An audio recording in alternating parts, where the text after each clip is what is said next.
লালমনিরহাটের দোহগ্রাম সীমান্তের শূন্যরেখার কাছে ফের কাঁটাতারের বেড়া ও লোহার খুঁটি বসিয়েছে ভারতীয় সীমান্তরক্ষী বাহিনী বিএসএফ। এবার এ কাজ করা হয়েছে গভীর রাতে। তবে বর্ডার গার্ড বাংলাদেশ বিজিবির সদস্যদের বাধায় নির্মাণ কাজ বন্ধ রাখা হয়েছে। এ ঘটনাকে কেন্দ্র করে দিনভর চলছে সীমান্ত উত্তেজনা, বাড়ানো হয়েছে নিরাপত্তা। আমাদের তো আর কিছু করণীয় নাই, আমরা তো আর ওখানে যাইতে পারবো না। বিজেপি আছে, বিজেপি এখন যা করে তাই বিজেপির মাধ্যমেই সেটা হবে। মনে করো যে একটা ফটকা ফুটাইতেছে, গুলি ফুটাইতেছে, ঘুমতে পারি উঠে বসে থাকি, আমরা তো আতঙ্কের পরেই আছি। সকাল জানি কোন একটা লোক গেছে পিঠা নেওয়া হয়েছে যে তাড়াতাড়ি হইয়া যাও, পিঠা আনছে সেদিন যে বিটারে ফোন দিছে, বিটারে এসে তার সারাদিন দৌড়াদৌড়ি করলো।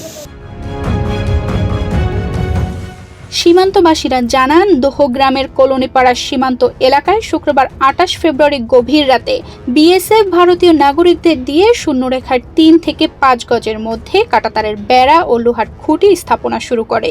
শনিবার সকাল পর্যন্ত প্রায় ৫০০ গজ এলাকা জুড়ে কাঁটাতারের বেড়া ও লোহার খুঁটি স্থাপনা করতে সক্ষম হয় তারা।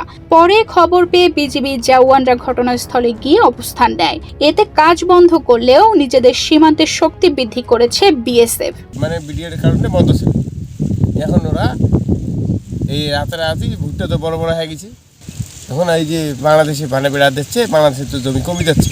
দহগ্রাম নিয়ে প্রতিনিয়ত আতঙ্কের মধ্যে থাকি। দহগ্রামের মানুষ যারা, তারা প্রতিনিয়ত আতঙ্কে থাকছে। এখন এই কারণেই থাকছে যে এখানে চারপাশে যেভাবে দহগ্রামকে ঘিরে ফেলার চেষ্টা করা হচ্ছে তার কাটা দিয়ে, সেটা একটা অবশ্যই উদ্বেগের বিষয়। কিন্তু আমরা চাই যে তার কাটা তারা দিক, কোনো সমস্যা নেই, সেটা নিয়ম মেনে ভিতরে দিক। কিন্তু এরা জিরো লাইনে তার কাটা নির্মাণ করছে। এই জিরো লাইনে তার কাটা নির্মাণ করার কারণে দহগ্রামের মানুষের যে সমস্যাটা হবে, এখানে ভোরবেলা কিংবা সন্ধ্যায় কিংবা সকাল ৮টার আগে সে মাঠে কাজ করতে গেলে তারা বিএসএফ তখন তাদেরকে হচ্ছে যে চোরা কারবারি মনে করে কিন্তু গুলিও করতে পারে। কারণ জিরো লাইনে অর্থাৎ তার কাটা থাকলে কিন্তু কাছাকাছি গিয়ে কাজ করা অনেক রিস্ক হয়, কারণ ওইখানে ভারতীয়দেরও একটা রিস্ট্রিকশন থাকে যে ৭টা কিংবা ৮টার মধ্যে তারা তার কাটার কাছাকাছি গিয়ে কাজ করতে পারবে না। বিজিবি সূত্রে জানা যায়, এ ঘটনায় পতাকা বৈঠকের আহ্বান জানিয়ে বিএসএফকে চিঠি পাঠানো হলে এতে সাড়া না দিলে ১ মার্চ শনিবার বিকেলে ওই সীমান্তে বিজিবি বিএসএফ এর মধ্যে পতাকা বৈঠক অনুষ্ঠিত হয়।